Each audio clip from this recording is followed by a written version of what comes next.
गोविंद हरि हरि नारायण हरि गोविंद हरि। भगवान, हम लोग वेद गंगा में प्रवेश कर रहे हैं।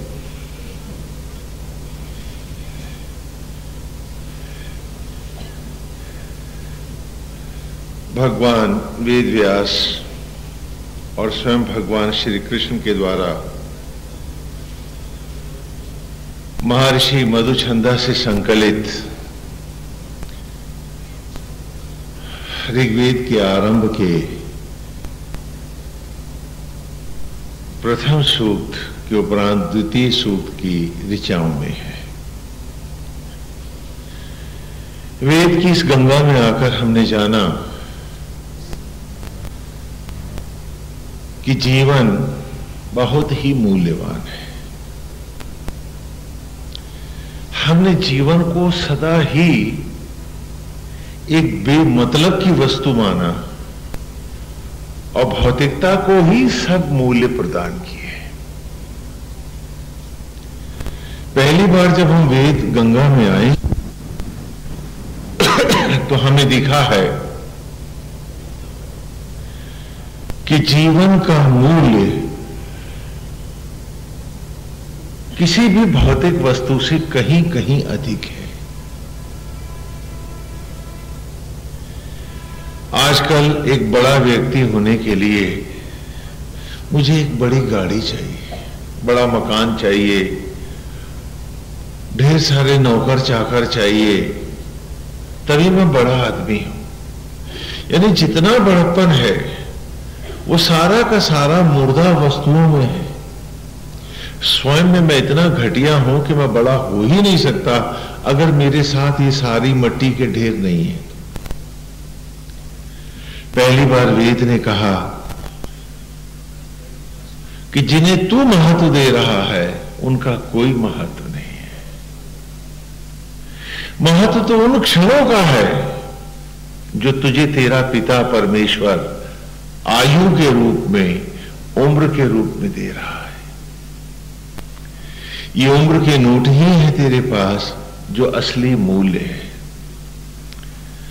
जहां ये खर्च हो गए, तेरे द्वारा अर्जित कोई भी धन तुझे निर्धन होने से बचा नहीं पाएगा। और इस प्रकार वेद की ऋचाओं में जब हमने अपने आप को निरंतर पढ़ा, जाना, अपने को क्षण क्षण हमने भीतर झांक के देखा तो लगा कि हम सचमुच भटक रहे थे और जीवन के इन अमूल्य क्षणों का ही हम विनाश कर रहे थे। और उसके बीच में हमने बहुत से सवाल भी अपने आप से पूछे कि जब हम उस पिता के सम्मुख खड़े होंगे और वो हमसे कहेगा कि मैंने उम्र के नोट दिए थे तुमको धरती पर सुखपूर्वक भोगने के लिए और अपने आप को जानने के लिए, लेकिन उन नोटों के कारण तुम तो ईर्ष्या, द्वेष, चिंता, लोभ, मोह, आसक्ति, मेरा तेरा और अपने पराये में ही फंसे रहे, दुख और पीड़ा ही अपने को और अपनों को देते रहे, तो वो नोट में तुम्हें दोबारा पैसा कैसे दूं, क्योंकि वो तो तुम्हें दुख देता है। और यदि ये विचार करके पिता ने कहा कि अब तुम्हें दोबारा मैं आयु रूपी नोट नहीं देता, तो प्रेत योनियां हमारी ही होंगी। इसलिए जीवन के क्षणों के साथ जो धोखा करते हैं वो सबसे बड़े पापी होते हैं। Never insult and abuse the moments of your life. क्यों? क्योंकि वो ईश्वर जो तुम्हें जीवन के क्षण दे रहा है उसे कोई झुठला नहीं सकता, धोखा नहीं दे सकता। कपड़े से हम बाहर का ही तो तन ढक सकते हैं, और जो आत्मा होकर हमारे भीतर बैठा है हम उसके सामने कौन सा आडंबर कर सकते हैं, कैसे अपने पाप को छुपा सकते हैं। हम सबको ने इस बात पर बारंबार विचार किया। इसलिए जब प्रथम सूक्त का आरंभ हुआ तो वेद ने अचानक हमें बताया कि वो हवन और यज्ञ जो तुम बाहर कर रहे हो, ये कुंवारा भीष्म है।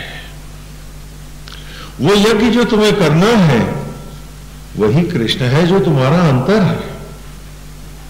बाहर के यज्ञ के आचार्य और उपाचार्य बाहर है और भीतर के यज्ञ में आत्मा ही यज्ञ का आचार्य है और प्राणवायु उपाचार्य है। तो बाहर के आचार्य और उपाचार्य को आत्मा अर्थात ईश्वर और प्राणवायु अर्थात ईश्वर के दूत के रूप में उनको अंगीकार करते हुए बाहर के यज्ञ में बाहर के असत्य को, अज्ञान को, पाप को जलाओ और भीतर के यज्ञ में स्वयं पुनः यज्ञ होकर एक देव योनि पाने के लिए आओ।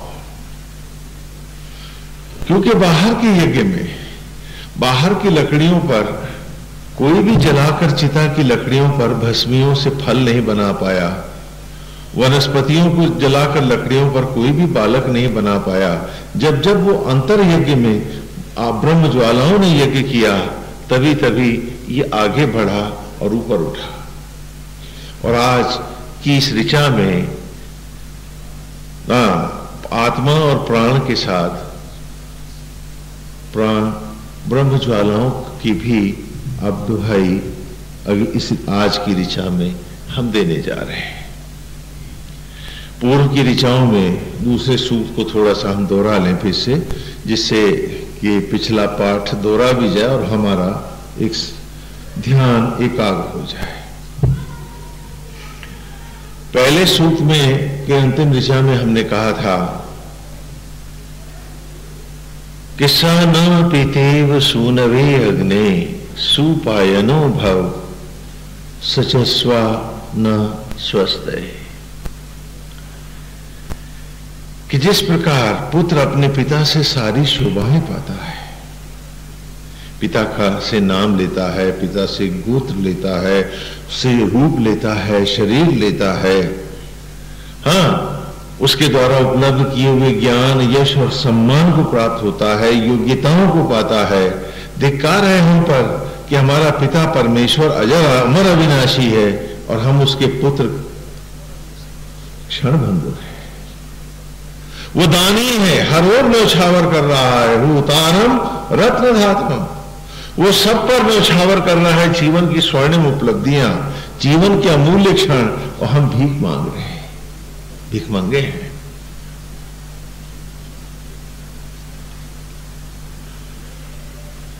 तो मन में एक तड़प उठी। हमने अपनी ही आत्मा से कहा कि आज फिर तू यज्ञ का आचार्य बन, और आज हम स्वयं को स्वयं में ढालकर स्वयं को स्वयं में प्रकट करेंगे। हमारा जीवन उत्तरायण होगा, जो अभी आप मकर संक्रांति मना के आए हैं कुछ दिन पूर्व। कि ठीक है, जैसे 6 महीने दक्षिण में रहता हुआ सूर्य भी उत्तरायण को प्राप्त होता है, चलो हमारी आधी जिंदगी दक्षिणायन हो गई, लेकिन बाकी को हम भी सूरज सा उत्तरायण करेंगे। हमारा मार्ग भी अब उत्तर को जाएगा, हम आत्मा की ओर बढ़ेंगे, आत्मा में यज्ञ होंगे। तभी हमने आवाहन किया, वायवा याहि दर्शते में सोमा अरम कृता तेषां पाहि श्रुति हवम। कि हे प्राणवायु, आज आवाहन है तुम्हारा, मैं मुझको पुकार रहा हूं अपने ही भीतर। ये वेद है। वायवा याहि, हे प्राणवायु, ऐ मेरे प्राणों, आज मैं तुम्हारा आवाहन करता हूं। क्योंकि प्राणवायु ही सचराचर में संपूर्ण यज्ञों का उपाचार्य है। जैसे भगवान राम के साथ वायुपुत्र हनुमान उनके दूत हैं, उसी प्रकार आत्मा के साथ हे प्राण वायु तू ही तो हनुमान है। तो वायवा ही दर्शते में सोमा अलंकृता तेषाम पाही श्रुति हम। हे प्राण वायु आज आवाहन है तुम्हारा। दर्श ते में, ते माने सींचना, हाँ तेमा माने सींचना।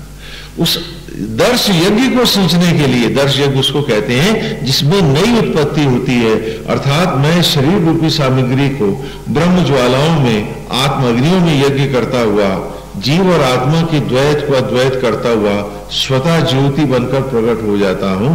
उस यज्ञ को क्या कहते हैं? दर्श यज्ञ, जो वेद के 5 महावाक्यों में मैंने आपको स्पष्ट किया है, और उन वाक्यों को हम बारंबार दोहराते रहेंगे क्योंकि वे ही मार्ग है। हाँ, तो आपका आह्वान है कि आप मेरे इस यज्ञ में प्रकट हो जाओ, क्योंकि आज हम सब उत्तरायण हो चले हैं। हम खाली संक्रांति नहीं मनाते हैं, अब तो हमने जीवन को ही उत्तर की संक्रांति बना दिया है। अब हर सांस हर क्षण हमें जलना है अपनी ही आत्म ज्वालाओं में। क्षण जल रहा है, रुकता नहीं है। या वो ईर्ष्या द्वेष में, आसक्ति में, लोभ मोह में जलता है, तो क्यों ना आत्मा की मस्ती में चलाया जाए इसे, क्यों ना उस सत्य के साथ, परमेश्वर के साथ जुड़ के जिया जाए। तो आज हम अपने ही अंतर में बैठ रहे हैं। तो हे प्राण वायु, आज आवाहन है आपका दर्शते में, उस दर्श यज्ञ को सींचने में। सोमा अलंकृता, आज आप ज्योतियों से अलंकृत करें हमारे इस यज्ञ को। तेषाम पाही श्रुति हवम, और इस यज्ञ की, यज्ञ से उत्पन्न होने वाले उस नवजात शिशु की जो मैं हूं, उसकी भी रक्षा करें। आगे आ जाए, आगे बढ़े। तो वायवा ही दर्शते में सोमा अलंकृता तेषाम पाही श्रुति हम। अब फिर हमने दूसरे सूक्त में कहा था, वाये उठते फिर जरंते त्वाम अच्छा जरितारा सुत सोमा अहर विदा। हे प्राण वायु, जब जब मेरे जीवन के स्तोत्र क्षीण हुए, जब जब ये देह भस्मियों में चिता की लकड़ियों पर छितराई, जब जब आत्मा बन के वाये बुनकर मुझे पुनः उन्हीं भस्मी के क्षणों कणों से पेड़ों में यज्ञ करता फलों में लाया, और फलों से यज्ञ करता हुआ पुनः किसी माता के गर्भ में रक्त मांस के कणों में लौटा मुझे शिशु का रूप दिया, तो आप ही तो थे। वाये उठते वीर जरंते, जीवन हो गए थे जब ये मेरे जीवन के स्रोत।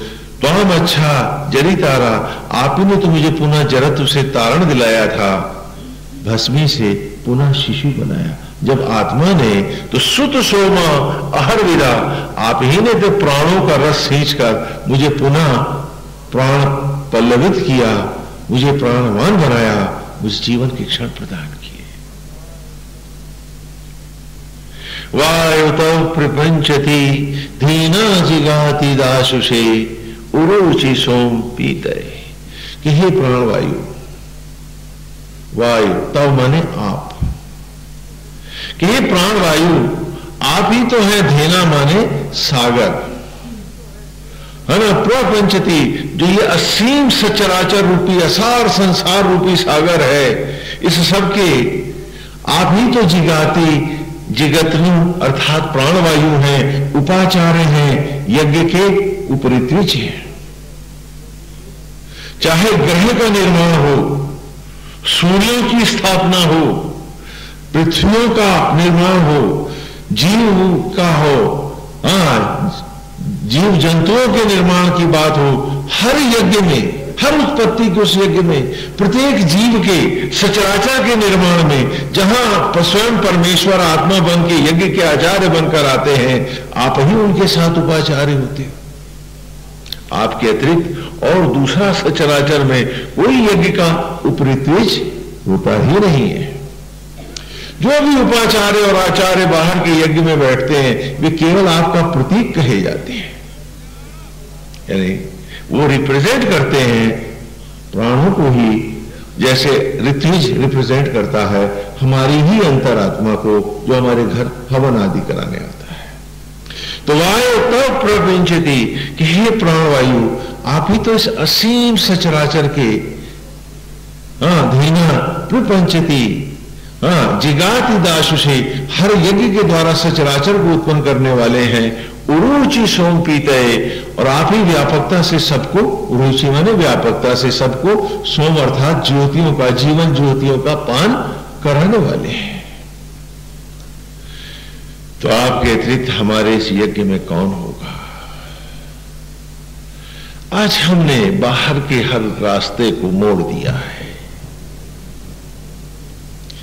आज हमने जीवन के सूक्ष्म सत्य को, जो वेद है, पा लिया है। आज हम जान गए हैं कि वेद जाने नहीं जाते, पढ़े अथवा गाए नहीं जाते हैं, वेद तो जिए जाते हैं। और हम वेदों को जीने के लिए ही अपने शेष आयु को वेद को अर्पित कर चुके हैं। इसीलिए आज केवल बाहर ही यज्ञ नहीं कर रहे हैं, बाहर को बाहर जला रहे हैं, भीतर स्वयं यज्ञ हो गए। आज हर सांस में गोविंद बसाया हमने, उसी के रूप में हर क्षण बसते हुए, संपूर्ण सचराचर को उसी का रूप मानते हुए, इच्छा और तृप्तियों को सबसे उपराम होते हुए, ईश्वर को ही अपनी इच्छा और अतृप्ति बनाते हुए हम अंतर की ओर झुकाए। अब हम प्रभु के निमित्त होकर ही सचराचर में निमित्त होकर जीने का संकल्प ले चुके हैं कि हम निमित्त हैं। क्योंकि जब शरीर का एक रोया हमें बनाना नहीं आया, एक उंगली हमें बनानी नहीं आई, जब वेद ने पूछा था हमसे, उत्तर नहीं थे पास हमारे। हम जान गए थे कि आज भी आत्मा होकर वही हमारे शरीर को, हमारे जूठे अंग को रत्न में बदल रहा है, वही शबरी का राम है, और वही शरीर रूपी जेल में बैठा देवकी का पुत्र है, कृष्ण है। हमने पहचान लिया था उसे, हम पहचान गए हैं उसको, इसलिए अब हमारे पास भटकाव नहीं है। हम अपने अंतर में झुक आए हैं। तो हे प्राणवायु, आप ही हमारे उपाचार्य हो, आप ही हमारे उपऋत्विज हो, आप ही आत्मा आचार्य है, उसके साथ आप ही उपाचार्य बनो। क्योंकि हमने जान लिया है कि आसक्त होकर भी जिया जा सकता है, तो उससे कहीं अच्छा स्थिति प्रज्ञ होकर जिया जा सकता है। हम घर में हैं तो घर भी, द्वार भी, जो भी परिवार है, वो सब नारायण का ही रूप है, उसी आत्मा का है, क्योंकि उसी ने बनाया है। जब हमने बालक नहीं बनाए, जब हमको बच्चा बनाना नहीं आया, तो मेरे तेरे कहां? आज उस सारे अज्ञान से हम ऊपर उठ चुके हैं। जात संप्रदाय हम जानते नहीं हैं, हम तो जानते हैं सिए राम में सब जग जाने। कोई करते होंगे बात जात पात की, कोई करते होंगे बात संप्रदायों की, हम तो सबको एक परमेश्वर का बनाया सचराचर को एक बाग मानते हैं। वो पिता जो मुझे बना रहा, उसी का बनाया बाग है ये। इसी भावना से सचराचर की सेवा को हमने शिरोधार्य किया कि जिस प्रकार पिता सांस और धड़कन जीवन के क्षण देता, हमसे कोई इच्छा नहीं करता है, कोई तनख्वाह नहीं मांगता है, न्यौछावर कर रहा है सांसें और जीवन के क्षण हम पर, तो हम भी आज उसके बनाए इस बाग पर अपने आप को न्यौछावर करने के लिए उतर आए हैं। घर बैठे हैं तो हर सांस हर क्षण न्यौछावर है, बाहर आए हैं समाज पर न्यौछावर है, जंगल में गए हैं सचराचर को अर्पित है। अब तो हर क्षण सेवा है गोविंद की, और सेवा भी में भी भाव एक निमित्त भाव है, न्यौछावर भाव है। और मैंने आपको बताया था कि वो सेवा ही सेवा होती है जो न्यौछावर होती है ना। तो न्यौछावर को कई बार मैंने आपके स्पष्ट किया है कि न्यौछावर में पैसा कैसे फेंकते हैं, ऐसे ये पीछे को पीछे को फेंकते हैं। हाँ, जब डोली उठती है तो न्यौछावर करने वाला कैसे फेंकता? पीछे को। क्यों?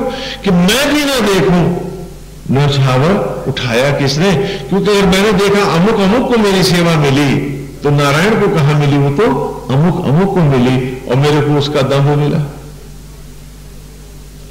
तो let there not be the egos, let us finish it. हर रूप में विराजता है वो, हर रूप को प्रणाम है।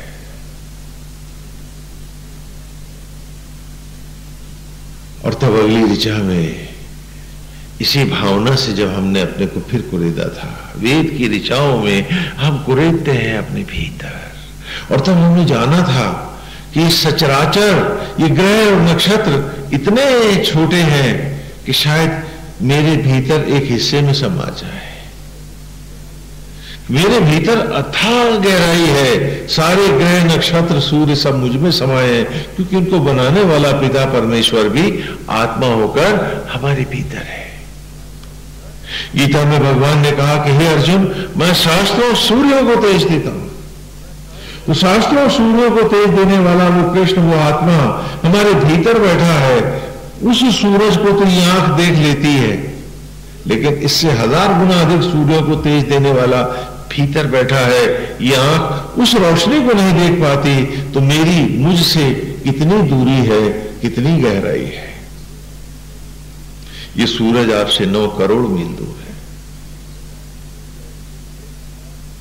तो सोचिए, ऐसे 1000 सूर्यों को तेज देने वाला हमारे भीतर है और उसकी रोशनी हम तक आई नहीं। तो वेद ने कहा कि तू सारे ब्रह्मांड का सूक्ष्म चित्र है अपने में। जो तेरे भीतर नहीं है वो कहीं भी नहीं है। और तब लगा कि चलो भीतर चलें, भीतर पढ़ें। क्यों? क्योंकि अगली ऋचा में ही वेद की मधुछंदा ऋषि ने हमसे कहा था कि इंद्र वायु इमे सुता उप्रयोभिरागतम इंदवो वाम उशंति।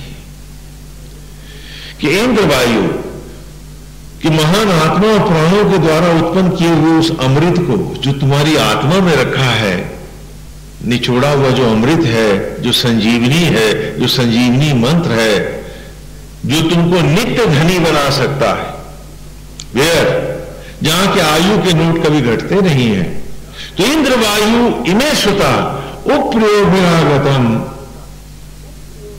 तो उसको कौन पाता है? कहा वो जितेंद्रिय आत्मज्ञानी जो हर ओर से अपने को समेट कर अपनी ही आत्मा में आकर समाधिस्थ हो, उसी आत्मा में व्याप्त हो जाता है। कैसे? जैसे इंद्र का भेजा हुआ कच्छ उष्णश ऋषि के बाएं अंग को फाड़कर प्रकट हो गया था। तो हमने कच्छ देवयानी की कथा बड़े विस्तार से पढ़ी थी, सुनी थी। हाँ, सबको याद है ना? तो आज की ऋचा है वायव इंद्रश्च चेतथा सुतानाम वाचिनी वसु तावायातम उपद्रवत्। वायव इंद्रश्च चेतथा सुतानाम वाचिनी वसु तावायातम उपद्रवत्। कि वायु इंद्रश्च चेतथा, वायु इंद्र तथा और आया, कोई और भी है इसमें, है ना? कि प्राण आत्मा और प्राण वायु के द्वारा चैतन्य किए हुए वाजिनी वसु, यज्ञ की ब्रह्म अग्नियों में को प्रज्वलित किया जिसने, उन अग्नियों में तावत आयातम उपद्रवत। चेतथा माने चैतन्य में। वायव इंद्रश्च चेतथा कि प्राण वायु और आत्मा द्वारा चैतन्य की हुई उन ब्रह्म ज्वालाओं में चैतन्य हुई वाजिनी, वाजिनी माने यज्ञ की, वसु माने अग्नियां। वायव इंद्रश्च चेतथा, यहां हम सब अपने आप को सचेत कर रहे हैं कि आत्मा और प्राणों के द्वारा तो तो जो हर क्षण चैतन्य प्रज्वलित है ब्रह्म अग्नियां,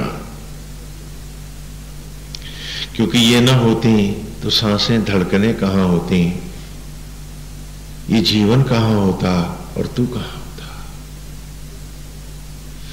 जिस दिन ये यज्ञ की रश्मियां धीमी हो जाती हैं, घर के लोग कहते हैं कि अब इस मट्टी को ले चलो, गांव के बाहर तिल तिल कर चलाएंगे, तो तुझे इंतजार किसका है? हाँ, या ऋषि अपने को कहते हैं, है ना, कल्पना करें यज्ञ की ज्वाला वन में प्रज्वलित है, चारों तरफ ऋषि बैठे हैं, तो वो वेद दूसरों को दिखाने के लिए नहीं गाता है, वो तो अपने अंतर को आंदोलित कर रहा है।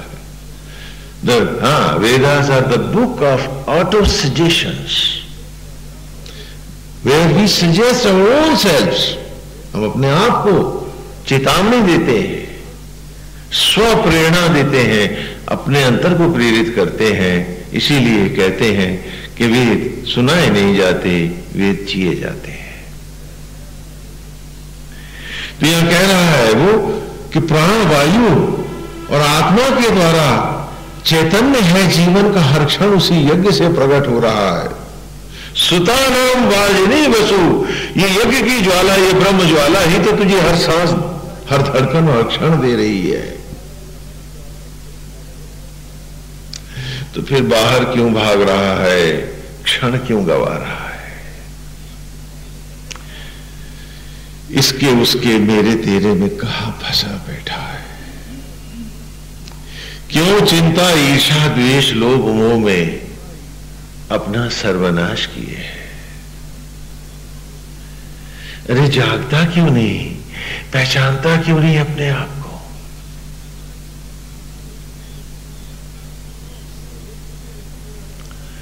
ये यज्ञ की रश्मियां हैं, ये आचार्य और उपाचार्य की दया है कि सांस है, क्षण है, जीवन है, धड़कन है।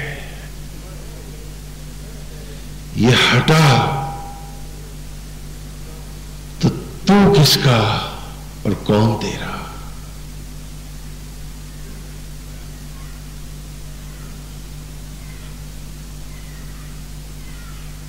उखल की कहानी है, उखल की कथा है।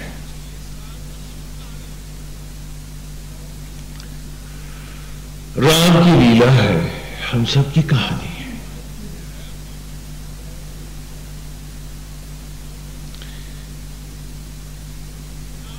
एक युग था जब, जिन्हें आज आप लीला कथाओं को बड़ी आस्था और श्रद्धा से सुनते हैं, श्रद्धा के साथ उनको समझ के चलने की बात भी गुरुकुल शिक्षा में छात्रों के साथ होती थी। We used to educate the children. हम गुरुकुल में बच्चों को शिक्षित करते थे इन्हीं लीलाओं और कथाओं से। तब विद्या की देवी सरस्वती थी, यानी ज्ञान को भी सरस करके बालक तक लाना। अब आप सरस्वती देवी मानते हो, विद्या की है, भजन भी गाते हो, लेकिन अगर आप बच्चे से पूछो तो बड़ी ईमानदारी से आपको बताएगा कि विद्या की देवी सरस्वती नहीं है। अब वो कौन है? नीरसवती है। अब ज्ञान नीरस है, तभी तो बच्चे को बस्ता बिच्छुओं का ढेर लगता है। मतलब आज ज्ञान को बच्चे की मानसिकता पर, आज की बच्चे की साइकी को सोच करके कोई एजुकेशन डिजाइन नहीं होती है, थोपी जाती है।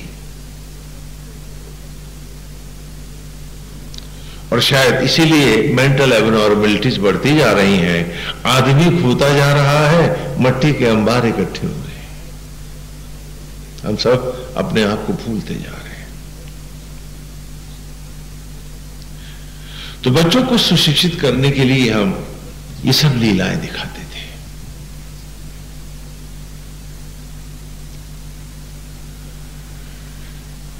कि कल तक फुर्सत न थी उनको सत्संग में आने की। कहने लगे, स्वामी जी मैं आ तो जाऊं, लेकिन क्या करूं, मेरा पौत्र है ना, वो मेरे बिना रहता नहीं, मेरे बिना उसे नींद भी नहीं आती है। और आज वो आंगन में लेटे थे तो स्वजन कह रहे थे, वो बहू ही कह रही थी इन्हें जल्दी से ले जाओ, कहीं वो नन्ना देख के डर न जाए। वो तुम्हारी गोद में बैठा था, कितना दम्भ था तुमको कि वो तेरी गोद में बैठा था।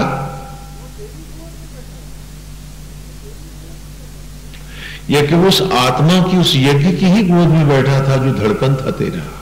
उसके हटते ही कहीं वो बच्चे डर न जाए तुमको देखकर, जल्दी से कपड़ों से लपेट के ले चलो, इसको हटाओ यहां से। घर से अपवित्र पशु, सुअर, शूकर आदि गुजर जाए, घर धो दो, घर पवित्र हो जाएगा, धुल जाएगा, साफ हो जाएगा। लेकिन जिस घर से तेरा मुर्दा उठेगा, तेरा ही प्रिय छूत वास करेगी। क्या तू ब्राह्मण है, क्षत्रिय है, वैश्य है, क्या है तू? पूछ अपने आप से। और जिसके कारण है उसको तो तुझे याद ही नहीं।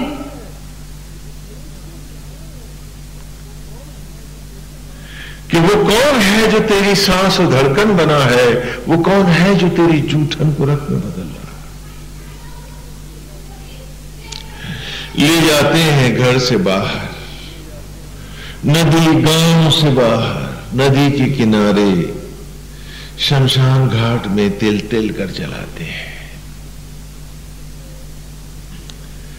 पैर मरते ही तेरे दक्षिण कर दिए जाते हैं कि उत्तरायण नहीं जा पाया है, दक्षिणायन भेजो इसे, जाए ये शमशान घाट रावण के घर। अब मरते ही पांव कौन दिशा में करते हैं बताओ? दक्षिण दिशा। जीते जी लेटने देते हैं दक्षिण पांव करके? नहीं। क्यों? क्योंकि जब तक सांस है तब तक आस है, शायद तुम उत्तरायण हो जाओ, शायद तुम अपने जीवन को धन्य कर लो, ईश्वर के सामने मुंह दिखाने के काबिल हो जाओ। शायद तुम्हारे दंभ की अंधता टूट जाए और तुम में एक मानव जाग जाए, एक मनुष्य जाग जाए। क्योंकि जब मनुष्य दंभ से भरा होता है तो मानव नहीं, असुर राज रावण होता है। शायद तुम जाग जाओ।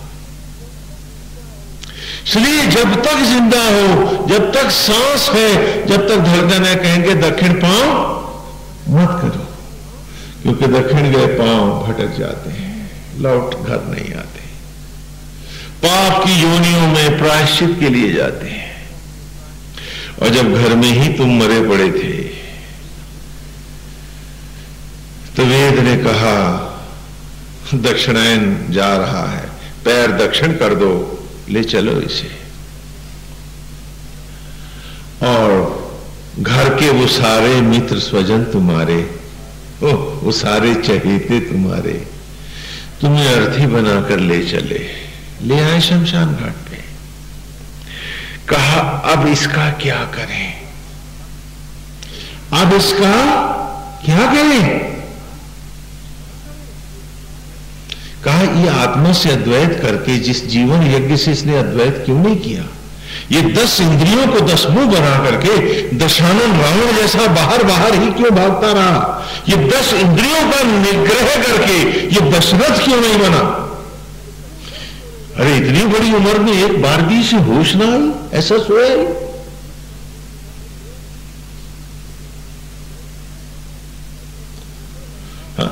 कहते हैं कुंभकर्ण महीनों सोता था। अरे बड़ा बौना था, बहुत छोटा था कुंभकर्ण हमारे सामने। सोने के मामले में हम तो कभी जागे ही नहीं है, कुंभकर्ण तो जागता भी था। अगर जागे होते तो चौंके न होते, अपने मुंह पे एक थप्पड़ न दिया होता कि मनुष्य होकर भी तूने अपने को नहीं जाना तो कल क्या पशु योनियों में जानेगा? किस योनि में अपने को पहचानेगा? नहीं, कुंभकर्ण तो जाग भी लेता था, हम हैं कि जागते ही नहीं है। जगाए जाने पर भी नहीं जागते हैं हम, फिर विषय वासना की गोद में जाकर सो जाते हैं। कुंभकर्ण तो बहुत बौना है हमारे सामने। हम हैं कि ईश्वर को भी दम्भ के लिए धारणा करते हैं, विनम्रता के लिए नहीं, मानवता के लिए नहीं, प्रभु की चरणों की भक्ति के लिए नहीं, दम्भ के लिए। उसमें भी मैं घुसा हुआ है। अरे कुंभकर्ण तो जागता था कभी कभी, क्या हम भी जागेंगे कभी? पूरी उम्र सोए रहे, जन्म से मृत्यु तक। तभी तो आज आए हैं यहां पर, पैर दक्षिण हुए हैं हमारे, ये आए हैं हमारे स्वजन हमें शमशान घाट पर। और तब पूछा तो विद्वानों ने कहा, जो आचार्य हैं साथ में, कहा शरीर सामग्री थी।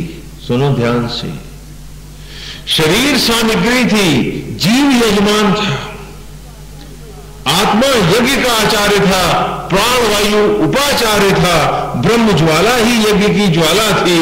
तन सामग्री को आत्म ज्वालाओं में इस जीव रूपी यजमान को यज्ञ कर आत्मा से अद्वैत करना था।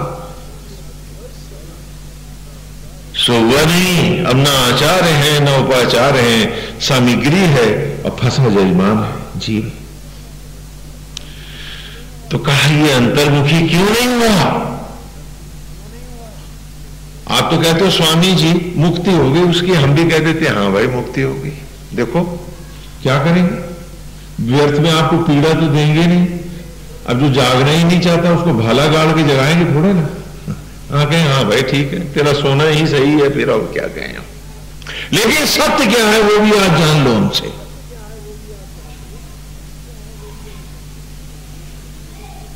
कहने लगे कि अंतर्मुखी तो हो नहीं पाया। जब आचार्य और उपाचार्य बैठे रहे, यज्ञ की ज्वाला प्रज्वलित रही, चेतथा, अभी जो आप इस ऋचा में पढ़ रहे हो, हर सांस हर धड़कन ही धड़कता रहा। उसकी कृपा से ही इसके पास जीवन के क्षण थे, बुद्धि थी, विवेक था, विचार था, परिवार था, संसार था। लेकिन फिर भी विषयांतता की नींद से जागा नहीं। ये तो 10 इंद्रियों को 10 मुंह बनाकर दशानन रावण सा बाहर बाहर भाग रहा था। ये अंतर्मुखी हुआ ही नहीं था, अपने अंतर को इसने कभी कुरेदा ही नहीं था।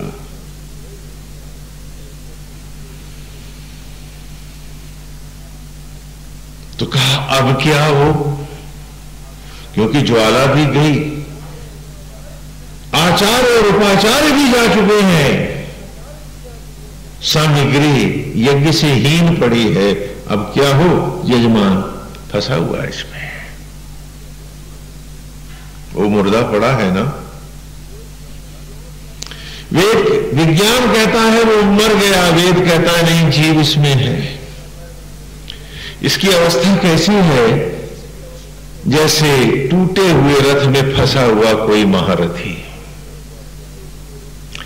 तो वह गाड़ी फेल हो जाए और उसी में फंस के रह जाए ड्राइवर, वही हालत है इसकी। क्योंकि इंद्रियों के से भी इसके संबंध कट चुके हैं, इसलिए अपनी ही जेल में कैद एक राजा है, ये फंस गया है। बोले तो अब क्या करें, अब क्या करें इसका, भटक तो गया ही। घर वालों ने तो कहा बड़े पुण्य कमाए थे इसने, कहां कमाए होंगे, लेकिन ये तो भटक गया है। जो इसे करना था वो इसने नहीं किया है, नहीं किया है, अपने को ही नहीं जाना है। मौका दिया था कि जुड़ जा, मौका है, इसी आत्मा रूपी जहाज में बैठ जा, आवागमन से मुक्त हो जा, इसने योनि व्यर्थ कर दी, इसने योनि व्यर्थ कर दी है। तो कहा अब इसका क्या करें, कहा ये अंतर्मुखी क्यों नहीं हुआ। बोले बाह्य जगत में आसक्त था, ये 10 इंद्रियों के 10 मुंह बने दशानन रावण सा बाहर बाहर भाग रहा था। इसे फुर्सत कहां थी अपने अंतर को जानने की, भीतर आने की। ईश्वर भी जगाता रहा, ये नहीं जागा। फिर लौट फिर करके ये फिर वहीं जाता रहा।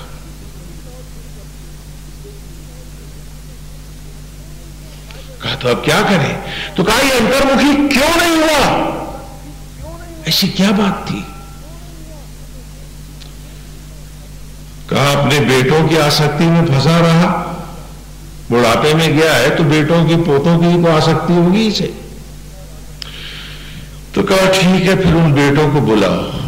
बेटे बुलाए गए। ध्यान से सुनो, तुमको तुम्हारी कहानी सुना रहा हूं। बेटों को बुला के हमने कहा सुनो, तुम्हारी आसक्ति के कारण इसने सारी मनुष्य योनि गंवा दी। इसका सारा जीवन व्यर्थ हो गया। आज ये नष्ट खड़ा है, पड़ा है पास तुम्हारे, और तुम्हारी ही आसक्तियों के कारण ये अंतर्मुखी नहीं हुआ है। तो अब तुम ही इसका उद्धार करो।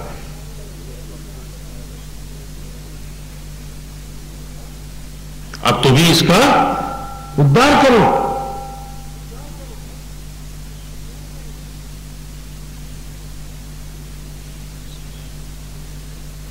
अब तुम ही यज्ञ की यजमान बनो। और वो पेड़ जिनके फलों से ये बना है, ये शरीर, वो इसके पित्र हैं, उन्हीं की लकड़ियों का अब हम चिता बनाएंगे, क्योंकि ब्रह्म ज्वाला वाला कुंड तो गया। तुम उन चिताओं पर लेटने के लिए नहीं आए थे, तुम तो अपनी ब्रह्म ज्वालाओं में यज्ञ होने के लिए वेद ने कहा लाए गए थे। लेकिन तुमने तो लकड़ियां ही मांगी, जिंदगी को सूखी लकड़ी बनाया, भटक गए थे। तो कहा वो पेड़ जिनके फलों से ये बनता रहा है, आज उन पेड़ों की लकड़ियों को लाओ काट कर और उसका यान बना दो, चिता बनाओ, और इस सामग्री को अब उस पर यज्ञ करो। तू यजमान बन बेटे, क्योंकि तेरी आसक्ति के कारण ही ये कुंठित हुआ है। अब तू ही अग्नि दे इसे। तो बेटा बाप को अग्नि देता है। हाँ बोलो, समझ में आता है क्यों देता? रोज ले जाते हो कंधे पे लाद कर और जानते नहीं हो क्यों होता है ऐसा। कभी जगाते थे गुरुकुल में हम तुम्हें, अब तो फिर मदरसों से तुम कॉलेजेस में पहुंच गए हो, अच्छी नौकरी, बढ़िया तनख्वाह और मोटी घूस के लिए हर बाप औलाद पढ़ाता है। मनुष्य पैदा होता तो मनुष्य है, फिर मनुष्य पता नहीं कहां खो जाता है। बस एक हविस का पिशाच रह जाता है। धृतराष्ट्र स्वयं अंधा था, फिर भी बेटों की आंख पे तो उसने पट्टी न बांधी थी। हम तो फोड़ते हैं अपनी हर आने वाली औलाद की आंख, पढ़ा लिखा के उसको, कि मट्टी के लिए जी और उसी के लिए मर जा। आज यही तो करते हैं हम।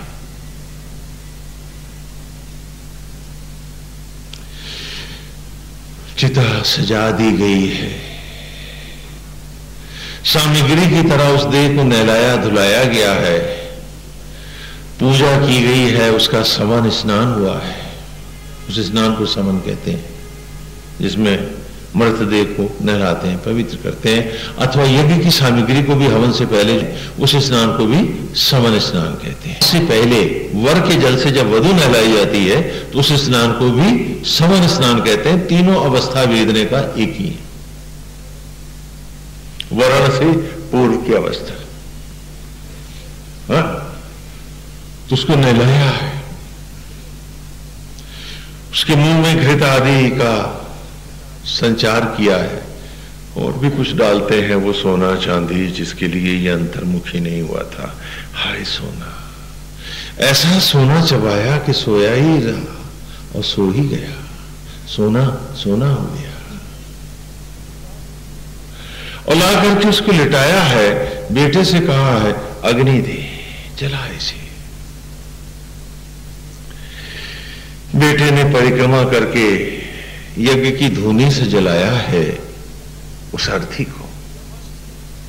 लपट उठी और जब चारों ओर से हाहा करती हुई ज्वालाएं उठने लगी तो कहा, ठहरो, लड़के को रोका, रुक जाओ, तन सामग्री है, यजमान सामग्री नहीं है, इसलिए कपाल क्रिया कर, मार बांस इसके सर में, जीव को अलग कर, क्योंकि सामग्री ही यज्ञ होगी, यजमान तो नहीं।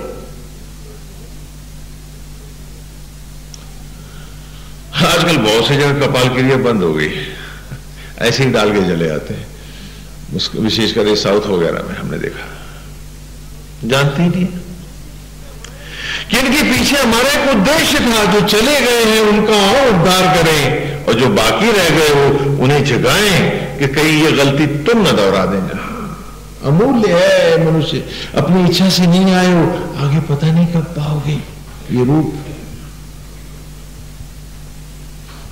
से कोरी मट्टी नहीं बना देना।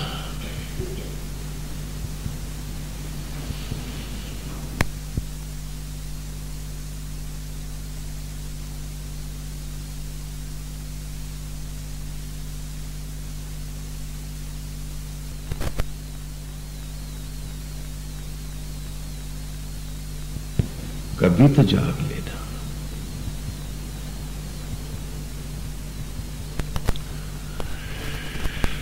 तो लड़के ने कपाल क्रिया करी, कपाल क्रिया करके जीव को छुड़ाया है। अब जब वो जो कपाल क्रिया करता कि जीव को छुड़ाता है, क्योंकि यजमान वो स्वयं है, तो यहां यजमान को अर्थात जीव को उसने अलग किया, तो अपनी आसक्तियों या तृप्तियों के कारण वो जीव अब इसकी देह में वास करेगा।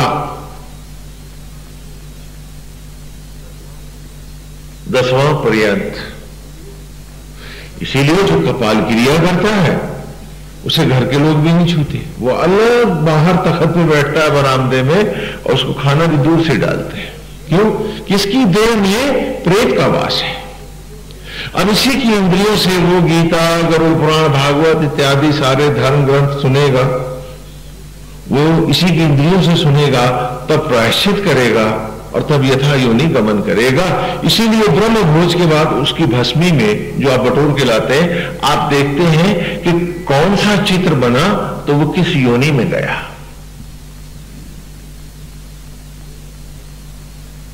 ये आप सब क्यों करते हैं वो बता रहा हूं। ये दक्षिणायन मार्ग है, हे अर्जुन, ये पितृयान है जिसमें आवागमन है, गीता में भगवान ने कहा। और एक शुक्ल मार्ग है जिसका देवयान है, देव माने आत्मा ही यान है, जिसमें पीछे ना आने वाली गति है। समझिए इस बात को कि वो एक ही रास्ता नहीं है जिसे आप मनाते चले आ रहे हैं, वो रास्ता है प्रायश्चित का, एक रास्ता भी है मोक्ष का, जो आज गीता में है और वेद में आप पढ़ रहे हैं।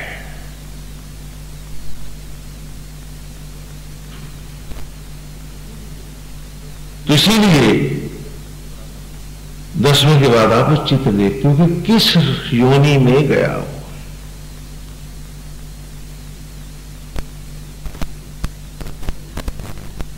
और इसीलिए फिर आप उसका पिंडदान कराते हैं। लोग कहते हैं स्वामी जी इससे क्या होता है? हमने कहा नहीं, ये बड़ी मनोसूक्ष्म वैज्ञानिक बात है, मनोवैज्ञानिक बात है कि वो व्यक्ति जो अपनी आसक्तियों के कारण आपके द्वारा भटक गया, तो वो आपके द्वारा की गई पूजा पाठ के द्वारा ही तो प्रेरित होकर के पुनः लौट सकता है मनुष्य योनि में, नहीं तो पाप योनि में भटकता रहेगा। इसीलिए भागवत आदि कराई जाती है कि जिससे उनका भी उद्धार हो जाए। जैसा कि भागवत सप्ताह में हम इसे बहुत विस्तार से आपके सामने ये सारे विधि विधान रखेंगे, जिसे आप रूढ़ियों के रूप में तो कर रहे हो, जानते नहीं। हाँ, तो कहा इससे हटके भी तो रास्ता था, एको ब्रह्म द्वितीय नास्ति और सोहमअस्मि। हाँ, तत्त्वमसि तेजोऽसि एको ब्रह्म द्वितीयो नास्ति अहम ब्रह्मास्मि और सोहम अस्मि अथवा सोहम। एक वो रास्ता है, एक ये रास्ता है, ये उत्तरायण है। और मकर संक्रांति में यूं आपने उत्तरायण दिवस मनाया था कि चलो इस बार हम जागेंगे, इस बार हम प्रयास करेंगे। तो यहां इस ऋचा ने भी यही कहा है कि वायव इंद्रश्च चेत था। अरे देख, प्राण, वायु और स्वयं आत्मा आचार्य चैतन्य कर रहे हैं, वाजिनी वसु, यज्ञ की ज्वाला।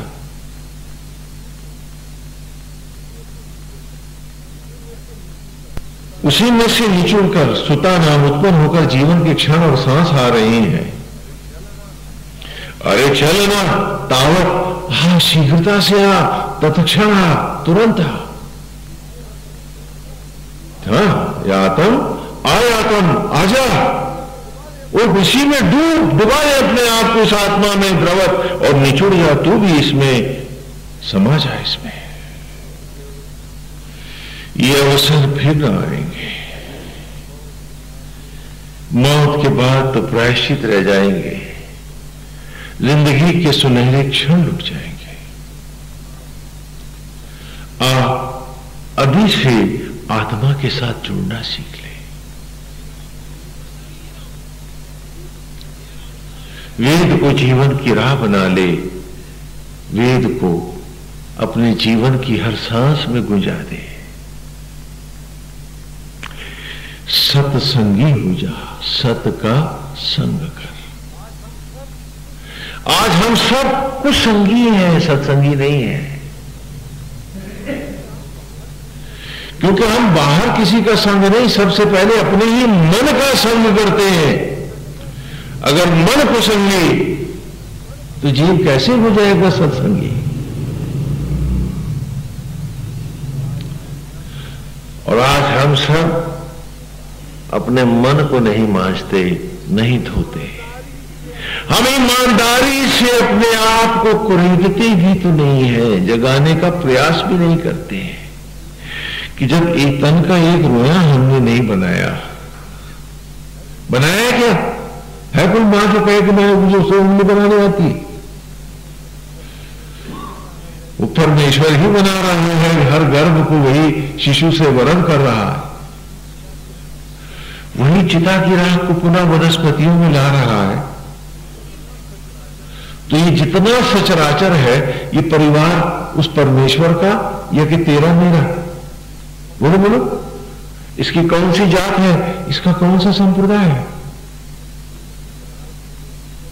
लेकिन आज तुमने ईश्वर के मुंह पर तमाचे मारकर अपने घर बांधे हैं, संकीर्णताएं बांधी हैं।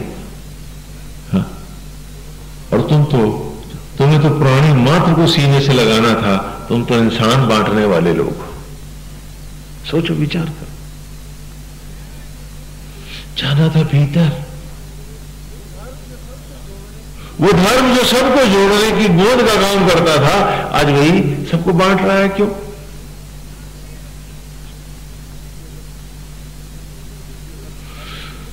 क्योंकि अगर धर्म जोड़ता नहीं तो भस्मी के कण जुड़ते कैसे, और ये एक शरीर कैसे हो जाता? कोई और गोद है जो राख को जोड़ करके एक आदमी का शरीर बना दे, उसे जिंदा कर दे, 4 कदम चला दे?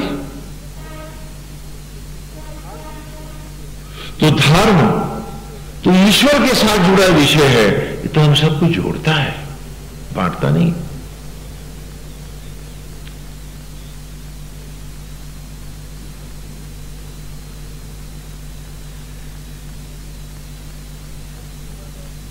हम सबको ईमानदारी से अपने आप से पूछना है कि जो जो कुछ हमने बटोरा है, क्या उससे जीवन का एक क्षण भी हमें मिल सकता है, एक दिन जिंदगी का पा सकते हैं? यदि नहीं तो आज मनुष्य होकर के भी हम नहीं सोचते, तो कब किस योनि में जाके सोचेंगे? ये बुद्धि, ये सब हमें कहां मिलेगी?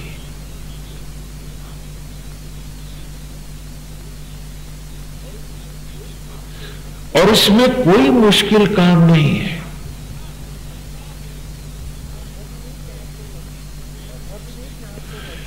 ऐसा भी नहीं कि आप लोग ऐसा कर ना सके, वरन इसमें क्या है कि जीवन का आपका हर क्षण सुखद हो जाएगा।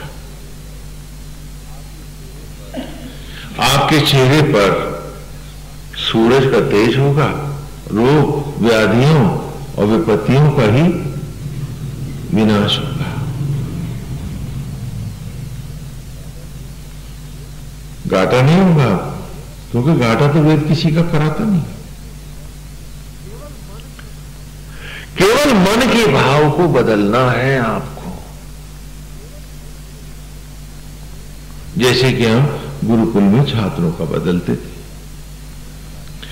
हाँ, पिछले रविवार भी आपको बतलाया था ना कि बच्चों को उन्हीं के स्तर पर उतर करके हम शिक्षित करते थे, जिससे उनकी जो सहज मन स्थितियां हैं वो बदले नहीं, और उनकी जो जरूरतें हैं कि जिससे वो कुसंगी ना बने, सत्संगी रहे, उसके लिए हम बड़ा सरल काम करते थे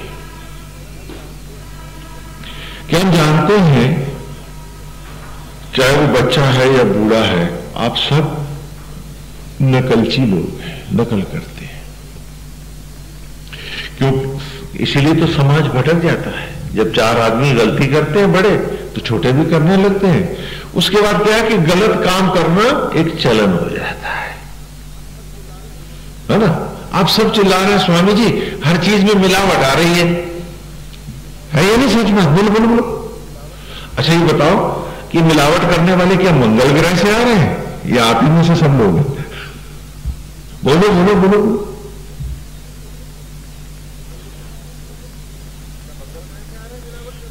क्या मंगल ग्रह से आ रहे हैं मिलावट करने वाले? अरे आप ही लोग तो हैं। स्वामी जी आजकल तो बड़ा घूस बढ़ गई है, कौन है लेने वाला? अरे भाई आप सभी लोग तो हैं। यहां कोई विदेशी आ रहे हैं कि घूस लेने? नहीं। क्यों? क्योंकि आप नकलची हैं। एक ने गुनाह किया तो सारे के सारे उसी रास्ते में तारीफ लेने के लिए, वो कि जब गुनाह करना ही तारीफ की बात है तो सारे गुनाहगार हो गए। तो वेद का ऋषि भी जानता है कि वो बालक जो शिक्षा के लिए आया है, खाली पोथों का ज्ञान कोई शिक्षा नहीं है, व्याकरण कोई शिक्षा नहीं है। सबसे बड़ी शिक्षा है कि वो किस प्रकार इस धरती का ईश्वर बनकर जीवन को ईमानदारी से जी सके, क्योंकि यदि वो अपने साथ ईमानदार नहीं है तो किसके साथ ईमानदार होगा वो? और आज आप में कौन है जो अपने साथ ईमानदार है? हम सब।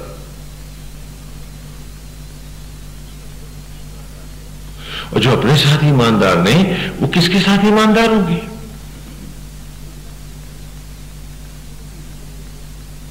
इसीलिए हमने बच्चे के सामने साधना एक रूप रखा, एक सुंदर भगवान की मनोहारी छवि, और उसमें भी कर दिया कि हमारे तो 33 करोड़ देवता हैं, अर्थात जिसके जो मन भाए वो अपनी मर्जी का रूप ले ले। क्योंकि ईश्वर की प्रतिमा कैसी? कहा भक्ति भावना जैसी। यहां तो हर रूप नारायण है, जब बनाने वाला ही वही है तो रूप अलग अलग कहां है तुम्हारी? कि सुंदर मनोहारी छवि ले लें, उसी की लीलाएं और कथाएं गा करके बच्चे के संपूर्ण मस्तिष्क में एक इतने बड़े व्यक्तित्व की छाप ले आए कि बच्चा फिर किसी की पर्सनैलिटी से इन्फ्लुएंस होकर उसकी दुर्गंध को कॉपी न करे। आज बच्चा जब मां बाप का व्यक्तित्व खंडित होता है तो गली के गुंडे में व्यक्तित्व ढूंढता है, उसका दोस्त बन जाता है। कहां से ही बीमारियां शुरू होती हैं? क्योंकि बच्चा है वो किसी न किसी को कॉपी करना ही चाहता है, और सबसे ज्यादा प्रोजेस वो अपने मम्मी पापा को करता है। जब उनकी इमेज टूट जाती है, देखता है वो लड़ रहे हैं, उल्टे सीधे काम कर रहे हैं, तूफान कर रहे हैं, तो इमेज खंडित होते ही वो कुंठित हो जाता है, और फिर वो एक नई इमेज ढूंढने जब जाता है तो उसे गली का दादा मिल जाता है, हाँ, ये कोई XYZ मिल जाता है। बच्चा आपका कब भटकता है? जब आप लोग भटका देते हैं।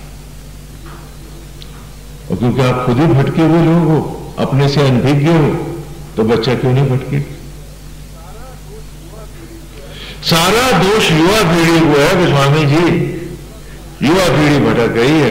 नहीं, मैं जानता हूं इस पिछली पीढ़ी ने बहुत कस के युवा पीढ़ी को भटका दिया है। क्यों? क्योंकि इसने खुद भी अपने आप को कभी नहीं जाना था, ये सिर्फ कुसंगी रहे, सत्संगी नहीं बने थे। अगर ये सत्संगी होते तो आज समाज में ये कुंठाएं नहीं होती, ये पीड़ाएं नहीं होती, ये गलत बातें नहीं होती। आज यदि हम में हर कोई का सहयोग कर रहा होता तो आज ये दुख और पीड़ा कहां होती? क्योंकि हम सत्संगी नहीं रहे। अब तो हम दूसरों को कहते हैं कि तू धृतराष्ट्र बन के बाणों की शैया पे हमारे भी बाण ले लेट जा, हम थोड़ी देर इधर ही आराम कर लेते हैं। यही तो हमारी स्थिति है।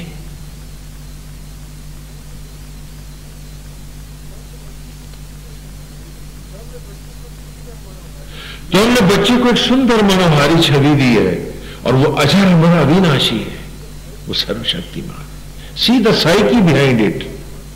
एक सबसे बड़ा विश्व का महानतम मनोविज्ञान है जो आपको हर तरह की मेंटल साइकी से बचाता है, डिसऑर्डर से बचाता है। वरना आज भी मेंटल लेवल पर वी हैव नो ट्रीटमेंट्स, खाली सीडेटिव और हाइप्नोटिक्स आपको दे देते हैं। जैसे लड़के शैतानी करते हैं गांव में तो गंवार औरतें अफीम देती हैं, उनको करेवा दे देती हैं। वही हम भी कर रहे हैं पोस्ट ग्रेजुएट होकर के मेडिकल के। क्यों? क्योंकि एक बार अगर वो साइकी स्लिप कर गई तो हमने तो आज तक ह्यूमन ब्रेन ही नहीं जाना, हम क्योर क्या करेंगे? You know hardly 2% of thing, not even 2%। बहुत बड़ा क्लेम है ये भी। Unless you do it yourself. और ये आपके सबके हित की बात है कि जब मनोहारी छवि में मन रहेगा उस बच्चे का, तो मैं जानता हूं उसका मन निर्मल रहेगा। निर्मल रहेगा तो उसकी ग्राह्यता रहेगी। आज आपके लॉस ऑफ मेमोरी है। क्यों? क्योंकि आप अपने ब्रेन को इतना ज्यादा पनिश कर चुके हो, हाँ, कि उसमें वैजी चाहे जितनी ब्राह्मी बट्टियां खिलाएं आपको कुछ होने वाला नहीं, कुछ बनने वाला नहीं आपका।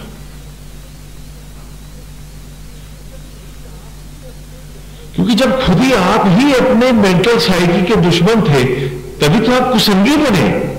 और हर बार आप अपने आप को मेंटली पनिश ही तो करते रहे। जब भी आप ईर्ष्या में गए, द्वेष में गए, क्रोध में गए, लोभ में गए, बदले की भावना में गए, every time you have been punishing your own selfs. तो उस ब्रेन का दोस्त ही कोई नहीं था, क्योंकि जिस घर में बैठा था वही उसका सबसे बड़ा दुश्मन था। एंड इट वॉज यू, वो तुम थे। क्यों? क्योंकि तुम सत्संगी नहीं थे। तुमने साधना के उस मनोवैज्ञानिक रूप को नहीं जाना था। देखा देखी तुमने घंटी हिलाई, थाली घुमाई और चले गए, हो गया काम।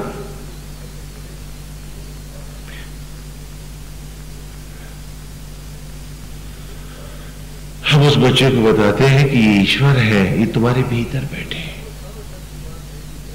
तो जब वो सर्वशक्तिमान मेरे ईश्वर मेरे भीतर बैठा है, वो सुंदर है, अजर अमर और अविनाशी है, मेरे आत्मविश्वास की कल्पना करो कितना जबरदस्त होगा। आज आप में आत्मविश्वास नहीं है, आप कमजोर हैं, कायर हैं, कल से डरते हैं, इसीलिए तो आज गलत काम करते हैं। ऐसा बटोरते हैं कि कल क्या खाएंगे, बच्चों को कैसे स्टेब्लिश करेंगे, क्यों लेते हैं आप घूस, क्यों करते हैं आप गलत काम? क्यों? क्योंकि आप कल से डरते जो है। ये नहीं कि आप बेईमान हैं, सच ये है कि आप कायर हैं। और क्यों कायर है? क्योंकि आप अपने से अनभिज्ञ हैं, अपने को जानते नहीं हैं, इसलिए आप गलत काम करते हैं। अगर आपको सत्ता से, ईश्वर से जोड़ दिया गया होता आपकी अर्ली एजुकेशन में, तो आप कायरों की तरह बटोरते नहीं, बहादुरों की तरह न्यौछावर करके बांटते, वीरोचित कार्य करते, बुज़दिल नहीं बनते हैं जैसे आज आप। ये भेद है।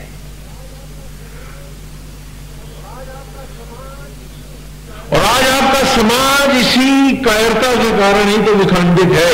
कल 100 लोग थे, आपका एक सुबह एक परिवार था। आज आपके 4 बेटे, तो क्या 2 बेटे इकट्ठे परिवार लेकर बैठ के दिखा?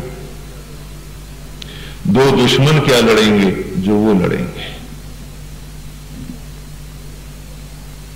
क्यों? क्योंकि आप सब एक मेंटल साइकी से पीड़ित हो गए हैं। You are all mentally sick. Why? Because क्योंकि आपने साधना का रास्ता नहीं लिया और बच्चों को भी लेने नहीं दिया। उस एजुकेशन को भी इस नेशन में लौट के आने नहीं दिया। मैकाले को ही रहने दिया आपने।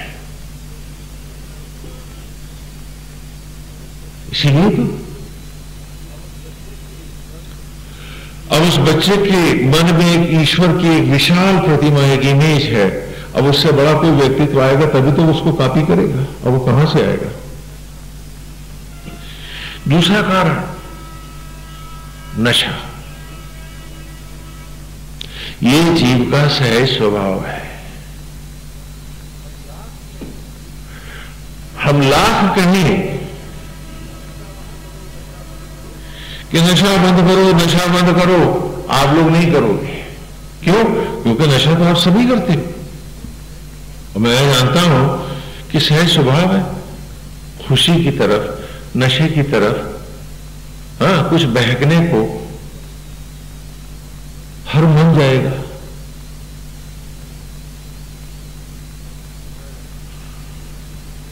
तो मैं एक ऋषि हूं, संत हूं, गुरुकुल का आचार्य हूं। मैं जानता हूं कि इस बच्चे की भी सहज स्वाभाविकता है कि ये नशे में जाएगा। तो मैं इसको ईश्वर की मनोहारी छवि का ही नशा क्यों ना करा दूं, ऐसा सुप्रीम नशा करा दूं कि खोटे नशों में ये जाए ही ना।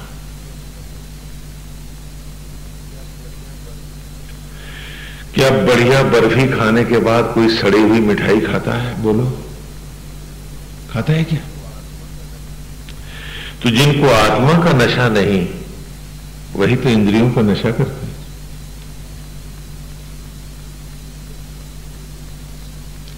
क्यों? क्योंकि दे आर एब्सोल्युटली अनएजुकेटेड, दो they R post graduate and much more degrees उन्होंने यूनिवर्सिटी से ले रखे हैं, but what do they know about themselves?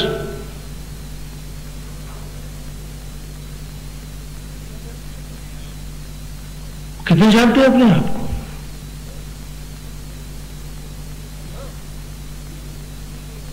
हाँ, हम कहते हैं हाँ नशा करो, उसके रूप का, उसकी छवि का, उसके सौंदर्य का। क्योंकि विचार जितना जितना उस नशे में डूबता रहेगा, वो रूप तेरा रूप हो जाएगा। क्रोध में जैसे तुम्हारा चेहरा लाल होता है, भय में पीला होता है, चिंता में सिकुड़ जाता है, मुरझा जाता है, काला पड़ जाता है। जब उसके सौंदर्य का नशा ही नशा चढ़ता जाएगा तो क्या रूप तुम्हारा भी निकलेगा? करो नशा उसके रूप का, ऐसा नशा करो कि फिर कोई नशा ही न चढ़े।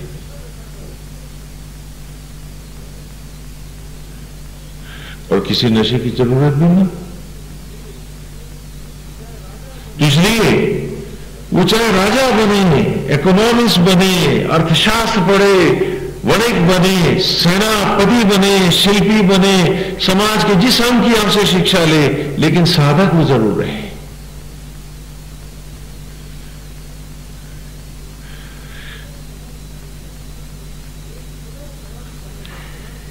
एक इतना बड़ा मनोविज्ञान देकर के मैं उसको भेजता था कि वो अपनी ही सत्ता से जुड़ा रहता था तो बहुत मजबूत रहता था। आज जब आत्मा का नशा तुम्हें नहीं मिलता है, तभी तो तुम लोग एक दूसरे की निंदा का नशा करते हो, एक दूसरे की बुराई का, एक दूसरे की चुगली का, हाँ, पैसा ज्यादा कमाने का, कहीं ना कहीं अपने मन को किसी नशे में डालते। क्यों? क्योंकि नशा तुम्हारा सहज स्वाभाविक रूप है। मैं ये कहूं कि नशा नहीं करूं, ये कैसे हो सकता? ये तो जीव का रूप। इसीलिए बड़े संत मनीषी भी कह गए, यहां तक कि गुरु नानक जी ने भी कहा कि नाम खुमारी नाम का चढ़ी रहे दिन रात। नाम नहीं कहा, नाम के साथ क्या लगाया? खुमारी, नशा फिर आया।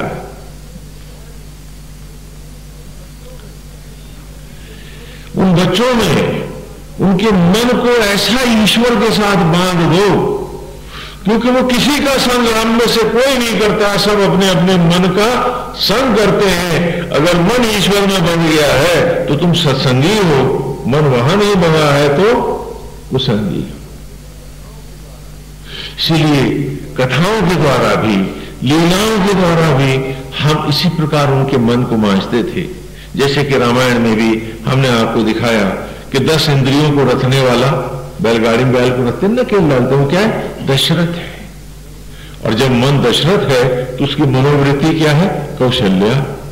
कौ माने असंख्य और शल्या माने शूलों को पीने वाली, कि असंख्य शूलों को पी करके भी जो पीड़ा देने वाले का भी हित चाहे, यानी कोई बुरा करे और वो उसका भी भगवान से भला मांगे, उसे क्या कहेंगे? कौशल्या। और जब 10 इंद्रियां 10 मुंह बनती हैं, मन दशानन होता है, तो मनोवृत्ति एक नहीं असंख्य होती है। रावण की तो पत्नी ही पत्नियां होती है ना। तो ताड़का एक मनोवृत्ति है, एक सुबाहु है, एक मारीच है, नाना प्रकार की।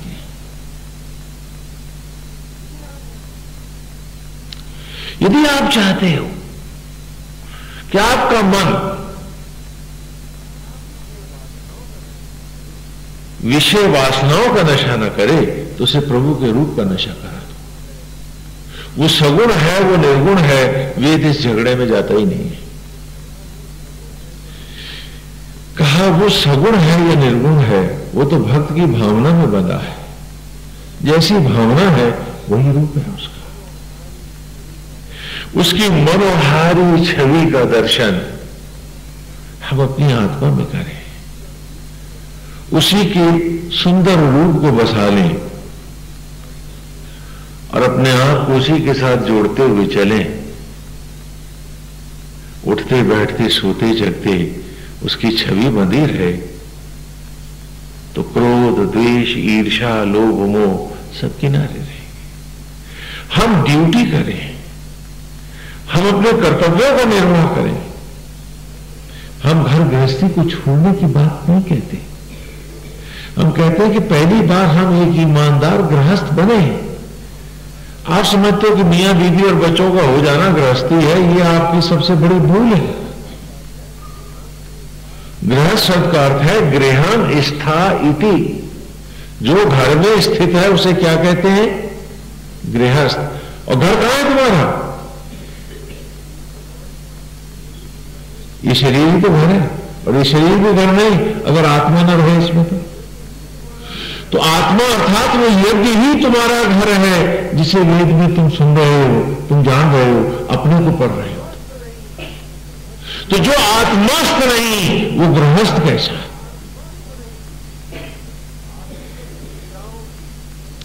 आपकी तो पीड़ाओं की, पनिशमेंट की गृहस्थी है। क्या सुखद है? पूछता हूं, ईमानदारी से जवाब दो। क्यों? क्योंकि तुम गृहस्थी नहीं हो। होते तो सबसे बड़ी तपस्थली तुम्हारी थी, सबसे बड़ा यज्ञ तो तुम्हारा ही जीवन है।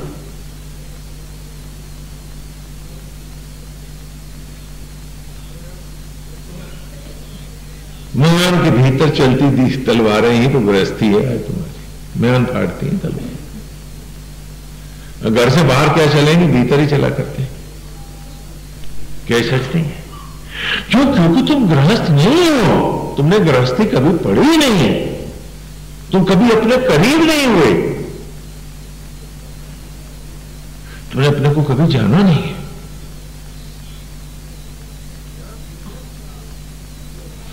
यहां गृहस्थ का की अवस्था है कि जिस प्रकार ईश्वर, परमेश्वर, परमात्मा सारे संसार को, सचराचर को परमेश्वर एक परिवार के रूप में धारण करता है। मैं उसका मिनी रिहर्सल करना चाहता हूं, तो मैं ईश्वर की भांति ही उसका निमित्त बन करके एक परिवार को ईश्वर की भांति इच्छा रहित होकर धारण करो, यह इस अभ्यास का नाम गृहस्थ है। और ये पाठशाला का पाठ्यक्रम है, ये कोई बपौती नहीं है। इसीलिए वेद ने कहा कि जीवन एक पाठ्यक्रम है। सचराचर ही उस किताब के चैप्टर्स हैं, सब योनियां, 84 लाख योनियां। आत्मा ही अध्यापक भी है और इन्विजिलेटर, परीक्षक, एग्जामिनर भी आत्मा ही। मनुष्य की योनि इम्तिहान की अवस्था है। ये कोई बपौती नहीं है तुम्हारा, अरे जीव तुम्हारा घर नहीं है यहां कोई, और ये वक्त दिखा देगा कि वो घर तुम्हारा नहीं। 84 लाख योनियों के अध्याय पढ़ने के बाद तो मनुष्य की योनि में इम्तिहान के लिए लाए गए। ये इम्तिहान के क्षण है मनुष्य की योनि।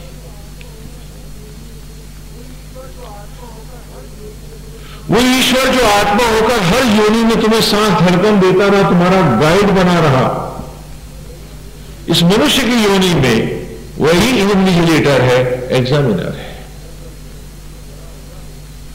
जंगल में बछड़ा हुआ, दौड़ा और जाके मां के थन पीने लगा। क्या मनुष्य की योनि में बच्चा ऐसे कर सकता है? किसने उसको थन दिखाए? उसकी आत्मा ने। चिड़िया अंडे छोड़ करके उड़ आई, सैकड़ों हजारों मील दूर उन अंडों से बच्चे निकले, और वैज्ञानिकों ने सब पर मार्किंग लगा दी कि इसका अंडा, तो पंख पे जो वो अंडे पे, अंडे से बच्चा निकला तो उस पर भी मार्क लगा दिए गए, नंबर कर दिया उसको। उसके बाद कुछ दिनों के बाद वो बच्चे उड़े, और वो भी उतनी ही लंबी यात्राएं करते हुए जब उतरे भरतपुर के तालाबों में, तो हर बच्चा तीर की तरह अपनी मां के पास था। जरा सा भी उसे ढूंढना नहीं पड़ा। क्या आपका बच्चा खो जाए तो मां को ढूंढ सकता है, या मां ही पहचान सकती है ये बेटा? क्यों? क्योंकि वहां वो ईश्वर आत्मा होकर गाइड है, पढ़ा रहा है तुम्हें। यहां एग्जामिनर है, तो क्या नकल टिपा देगा? बोलो। तो ये इम्तिहान की घड़ी है। उम्र के ही मिनट हैं, इतना ही एग्जामिनेशन हॉल में टाइम है। The age is the time.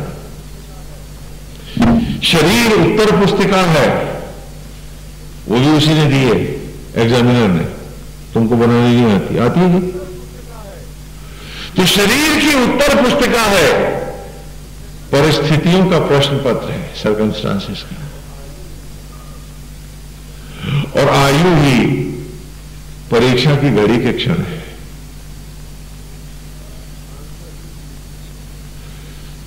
Answer book भी उसी की है, क्वेश्चन पेपर भी उसी का है। सवालों के जवाब तुम्हें देने हैं, और एक उम्र के घंटे बहुत थोड़े हैं, सवाल इतने हैं।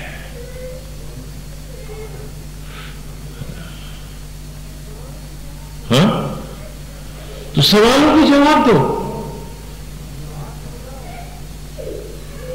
पास हो जाओ, मोक्ष है, अक्षय पद है। फेल हो जाओ, चलो 84 लाख अध्याय पढ़ना फिर से। घर बैठे कोई सर्टिफिकेट चलता नहीं किसी का, जो तुम पोथे और कुथन्ने ला करके दिखाते हो कि स्वामी जी इस ग्रंथ में ये लिखा, इससे कुछ चलने वाला नहीं, क्योंकि कुदरत की किताब के आगे कोई किताब चलती नहीं है। और वेद ने कहा, nature is the only book of dharma. देवस्य पश्य काव्यम न महा न जीर्यते। कि look at this nature which does not die is ever, is lone book of dharma to which you are a part, a letter, an alphabet to the volume. कागजों पर तो ह्यूमन विजडम के खेल हैं, कुदरत पर विजडम का काम नहीं है कोई। यही वो किताब है जिसे परमेश्वर लिखता है और कुदरत ही धर्म ग्रंथ है। माइंड।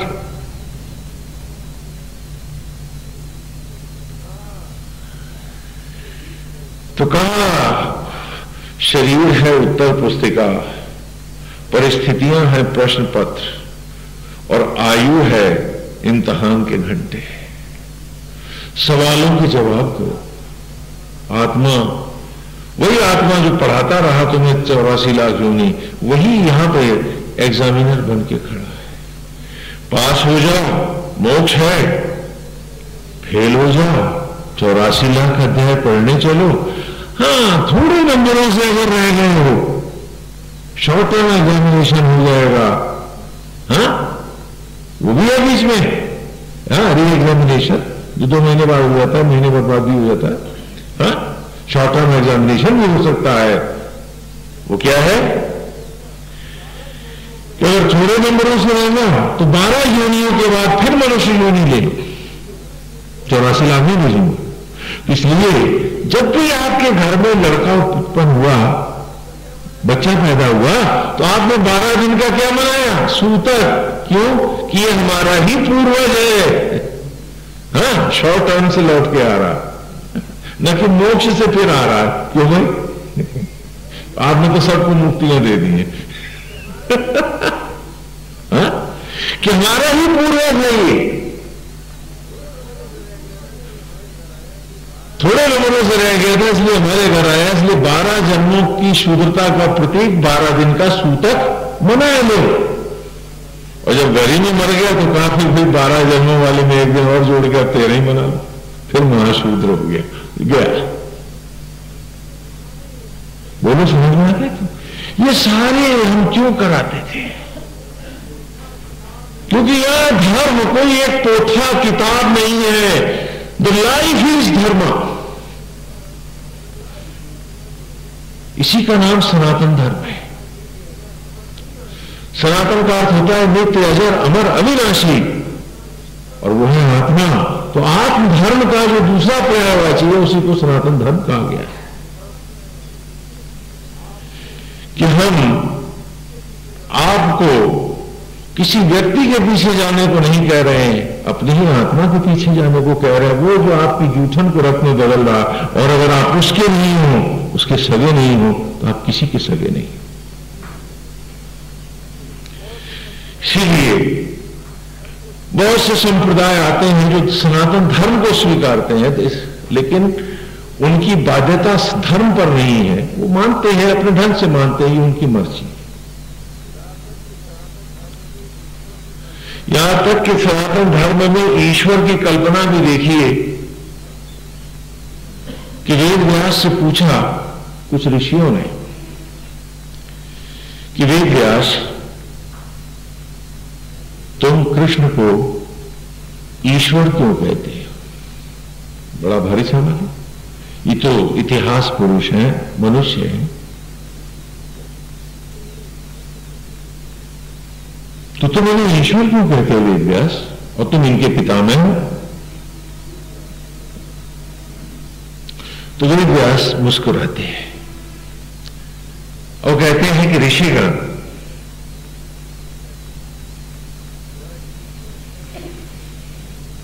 जरा ईश्वर शब्द की व्याख्या करें। तो ऋषि कहते हैं कि वेद व्यास, आपके जैसे विद्वान के सामने भला हम लोग क्या व्याख्या करें, आप ही बताओ। तो वेद व्यास कहते हैं कि ईश्वर शब्द ऐश्वर्य से बना है।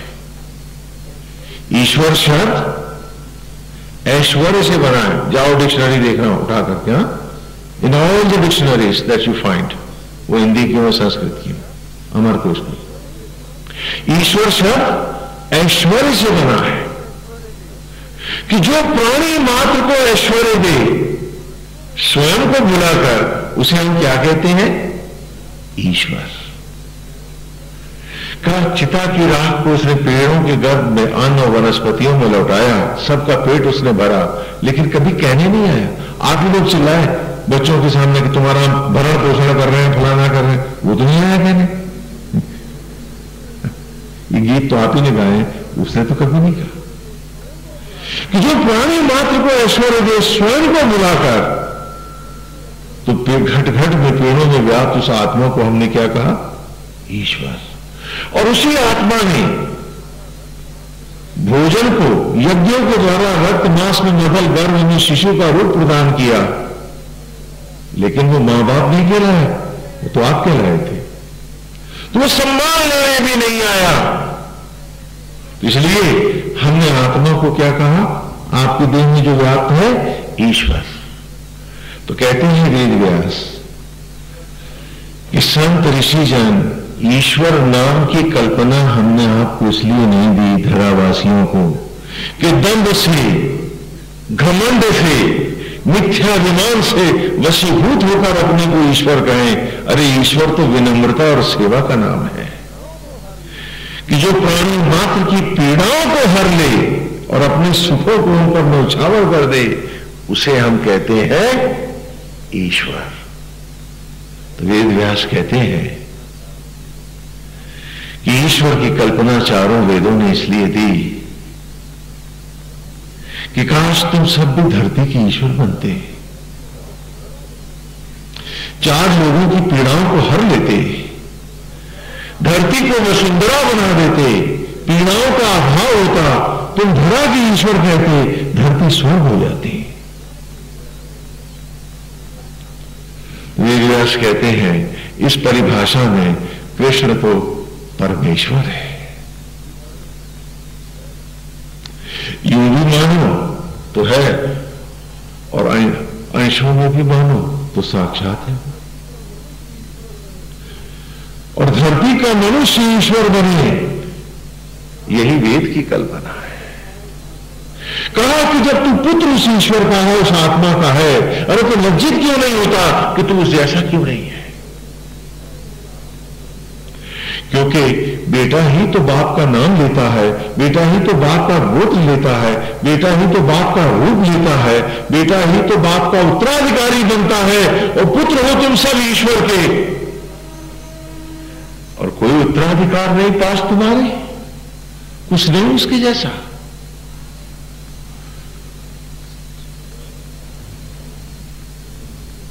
प्रश्न इस बात का नहीं है कि हम उसके सामने सर झुकाएं, सवाल इस बात का भी नहीं है कि हम उसके लिए आरतियां ही उतारें।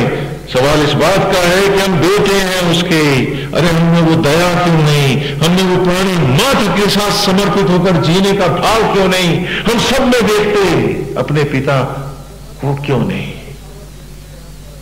जब हर सांस उसने न्यौछावर करी है हम पर, तो हर सांस से हम उस पर न्यौछावर क्यों नहीं। और आज की इस ऋचा में हम इसी बात को दोहरा रहे हैं कि इंतजार मत करो, जो रुक गया वो मर गया, वो दूर दूर तक भटक गया है, जाने कितने जन्म। आओ आज ही संकल्प ले कि वायम दृश्य चेत था, कि चैतन्य है, प्राण और आत्मा के द्वारा प्रज्वलित है जीवन के क्षण। हर सांस और धड़कन मेरी बोल रही है, गतिमान है। सुतानाम वाजनी वसु उत्पन्न कर रहा है वो एक एक क्षण को। आओ क्षण क्षण को उसी में फिर से द्रवत निचोड़ते हैं अपने। तावा यातम उपद्रवत, क्या आओ शीघ्रता से आओ, अब न देर करें, क्योंकि रुक गए अगर तो पत्थर के हो जाएंगे, और झुक गए उसमें तो हर तूफान से बच जाएंगे, क्योंकि अपने घर पहुंच जाएंगे। कि आओ कि आज आवाज दे वक्त को कि वो भी बाहर रहे, हम तो अमर में जा रहे हैं, जहां उसका भी अब काम नहीं है। आओ कि उसमें डूब के जिए, आओ कि उसकी रोशनी बन के जिए। अगर हमें डुप्लीकेट ही होना है तो आओ परम ब्रह्म के हो जाए, उसी में डूब के जिए, उसी में अपने आप को समा के दिए, उसी में खो के जिए।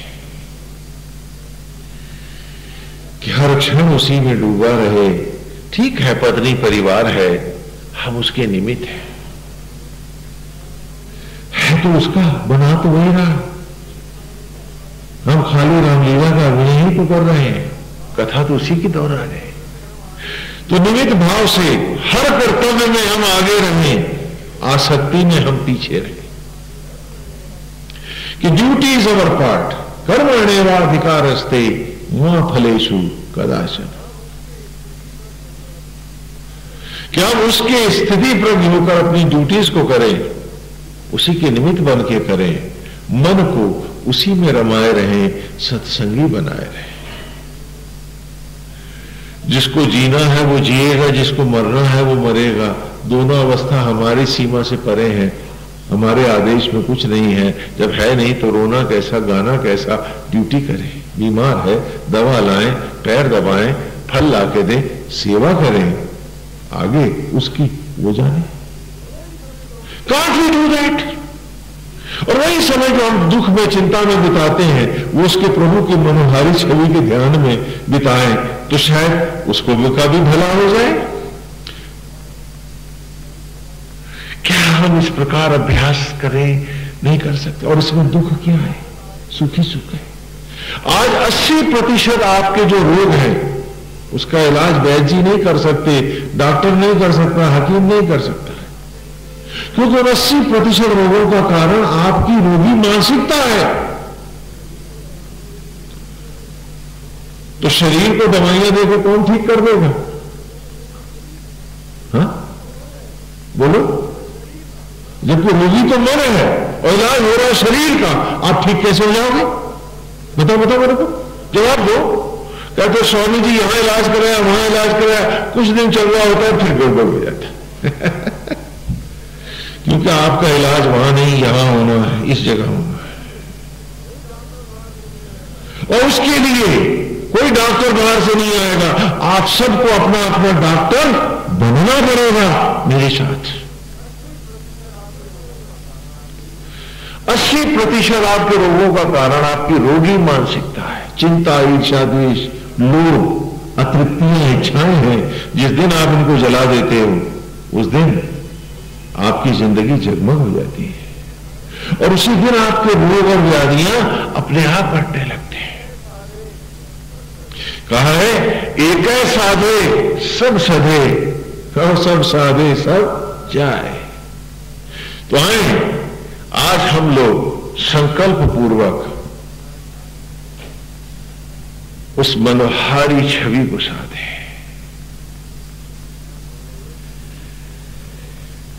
कि उसकी मनोरम छवि को हर सांस में बसाते हुए और इन ऋचाओं को अपने जीवन में उतारते हुए